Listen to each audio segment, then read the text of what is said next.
Friends, स्वागत करते हैं ईवीएस समाधान की एक और लेक्चर में आप सभी का। और जो हमारा चल रहा था सेमेस्टर फर्स्ट सेमेस्टर की बात करेंगे, पेपर सेकंड की बात करेंगे, यूनिट नंबर 3। आज हम जो बात करने वाले हैं न्यूमान प्रेक्षण एवं सौहार्द सूत्र की बात करने वाले हैं। देखिए, इसके अंतर्गत प्रीवियस लेक्चर के अंदर हमने स्वरूपन पढ़ा था। स्वरूपन की अगर बात करोगे वो होता है त्रिविमीय। क्या होता है? त्रिविमीय। परंतु जब हम कागज में लिखते हैं तो उसको सिर्फ द्विविमीय लिखना मुमकिन होता है, संभव है। ठीक है, अगर आप स्वरूपन को देखेंगे वो क्या होता है? त्रिविमीय, 3D होता है। ठीक है, 3 डायमेंशन होता है। जबकि जब इसको कागज पर लिखा जाता है द्विविमीय लिखा जाएगा।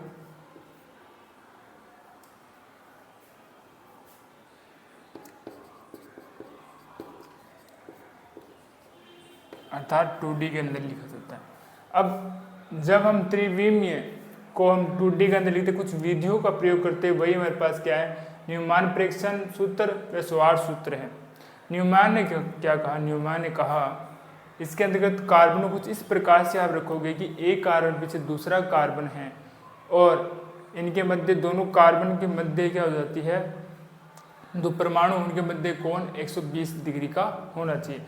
जब कुछ इस प्रकार से आप उसको व्यक्त करते हैं तो वो किसके अंतर्गत आता है? न्यूमान प्रेक्षण के अंतर्गत आता है। ठीक है, इसमें कार्बन कार्बन को इस प्रकार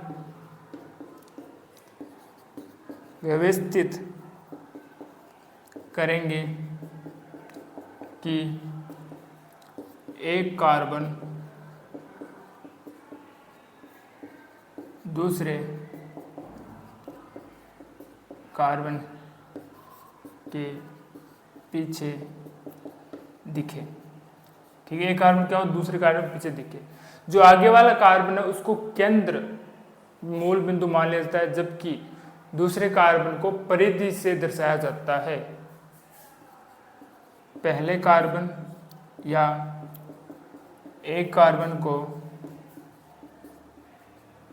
केंद्र बिंदु वे दूसरे कार्बन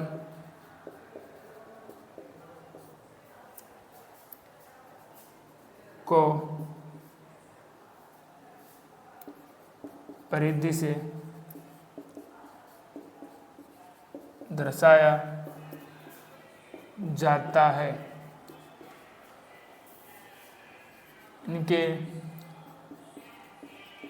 परमाणु के मध्य कोण 120 डिग्री होता है। कितना होगा? 120 डिग्री कोण होता है। ठीक है, और इस रूप में देखो इसको लिखा गया है। ये तो परिधि के द्वारा एक कार्बन को, जबकि एक कार्बन को इसको हमने मूल बिंदु द्वारा लिखा है। इनके मध्य कोण कितना हो रहा है? 120 डिग्री प्राप्त में होता है। सौहार्द सूत्र ने इसको कुछ अलग नहीं था, इनका केवल आरेख के द्वारा सौहार्द सूत्र को व्यक्त किया था। ठीक है, हम जो बात करने वाले हैं, बात करेंगे फिशर एवं फ्लाइंग वेज के सूत्र के बारे में बात करेंगे। अब पहले हम बात कर लेते हैं फ्लाइंग वेज की बात कर लेते हैं। अब इसने क्या कहा? जो CH3 अणु होता है ना, वो होता है sp3 संकरित। एक ऐसे तो कोई भी sp3 संकरित होता है ना, वो कैसा होता है? चतुष्फलकीय होगा। कैसा होगा? चतुष्फलकीय।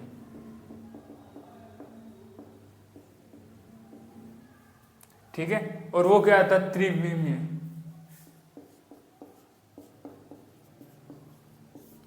कोई भी मान लेता है CH4 है, मेथेन है, वो होता है sp3 संकरित। उसकी आकृति कैसी होती है? चतुष्फलकीय होगी। और वो कैसा होता है? 3D के अंदर, त्रिविमीय। जब हम कागज के ऊपर इस 3D त्रिविमीय स्थिति को व्यक्त करते हैं, वो किसकी सहायता से आप करोगे? वेज के सूत्र से करते हैं। इसके अंदर तो क्या होता है? जो कार्बन होता है ना, कार्बन को तल के मध्य रखा जाता है कागज के। कहाँ रखोगे? कार्बन को तल में रखा जाता है कागज में, तथा उनकी जो संयोजकता है या कह सकते हो हाइड्रोजन परमाणु है, वो कागज के तल के बाहर होते हैं। एक तो आगे की ओर होंगे, ठीक है, सामने की ओर आपके, एक होंगे पीछे की ओर नीचे की तरफ होंगे। जो ऊपर आगे की ओर होंगे, सामने की ओर होंगे, उनको हम ठोस लाइन के द्वारा व्यक्त करते हैं, जबकि जो नीचे की ओर होंगे, पीछे की ओर होंगे, उनको किसके द्वारा व्यक्त करते हो आप? डॉट डॉट या टूटी हुई लाइनों के द्वारा, छिद्रित लाइनों के द्वारा उनको व्यक्त करते हैं। इसी प्रकार से हम किसको द्वारा दर्शाते हैं? लैक्टिक अम्ल को। जैसे ये देखिए यहाँ पर, ये तो जो कार्बन है वो कागज के तल में है, जबकि जो इसकी चारों संयोजकताएं या जो हाइड्रोजन परमाणु है वो कागज के तल के बाहर है, किनारे पर है। इनमें से इनको क्या रखा है? कागज के ऊपरी तल पर या उनके आगे के सामने रखा है, जिनको ठोस लाइनों के द्वारा व्यक्त किया गया है। जबकि जो दो अन्य है उनको नीचे की तरफ रखा गया है कागज के, ठीक है, और इनको पीछे की तरफ लिखा गया है।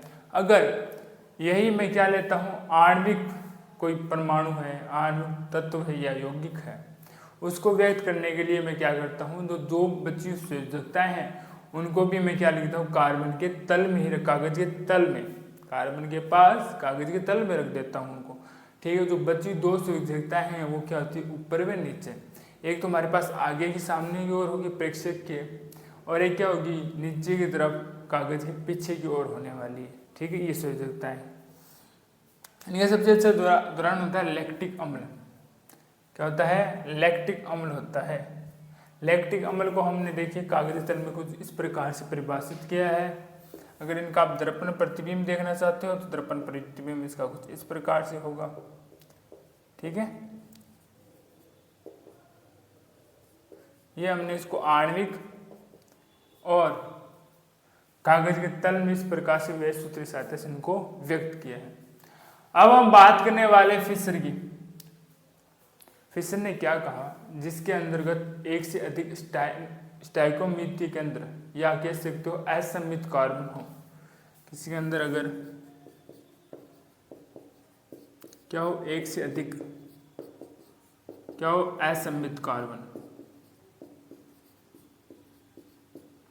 तो उनके अंतर्गत हम क्या करते हो? आप त्रिविमीय रूप में इसको व्यक्त नहीं कर सकते, 3D में इसको व्यक्त नहीं कर सकते हो, अर्थात फ्लाइंग वेज के सूत्र से आप व्यक्त इसको नहीं कर सकते हो। फिशर ने क्या कहा? तो आप उस वेज सूत्रों को किस प्रकार से परिभाषित करेंगे उनके बारे में कहा। तो उसने कहा इसको हम एक दोनों रेखाओं को समकोण पर रखा जाता है। क्या रखोगे आप? समकोण पर रखा जाता है।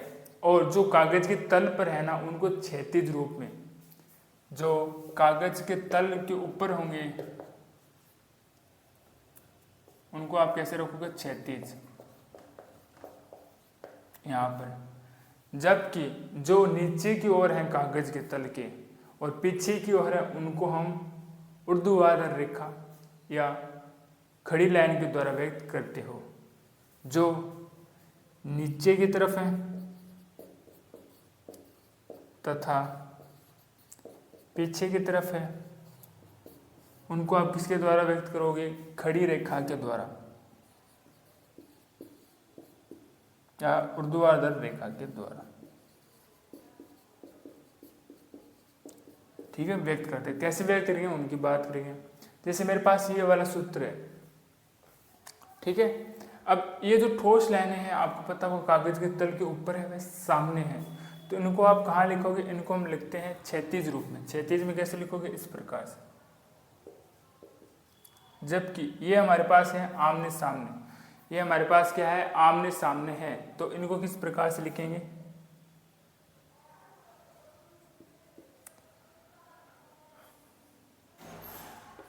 इनको आप किस प्रकार से लिखेंगे? इस प्रकार से, COH3 इस प्रकार से इनको व्यक्त करते हैं। इनके अंतर्गत क्या होता है? कार्बन को नहीं लिखा जाता है। क्या करोगे आप? इनमें कार्बन को नहीं लिखा जाता है, केवल इस कार्बन को आप एक डॉट केंद्र के रूप में, जहाँ दो रेखाएं मिलती है उनके द्वारा व्यक्त कर सकते हैं। आशा करते हैं आज के लेक्चर आपको अच्छे समझ में आया होगा। फिर भी मन के अंदर कोई डाउट्स रहते हैं तो उसको कमेंट्स में लिख दीजिएगा, आने वाली क्लास के अंदर उसका जरूर सोल्यूशन दिया जाएगा। इसी के साथ हमारी यूनिट नंबर 3 भी पेपर 2 के तहत समाप्त हो चुकी है। आने वाले लेक्चर के अंदर हम यूनिट नंबर 4 को इंट्रोडक्शन पढ़ेंगे और उसके बाद में हम यूनिट नंबर 4 को स्टार्ट करने वाले हैं। लगातार रिवीजन करते रहिए, अच्छे से पढ़ते रहिए। मिलते हैं आपको एक और नए लेक्चर में, तब तक के लिए धन्यवाद।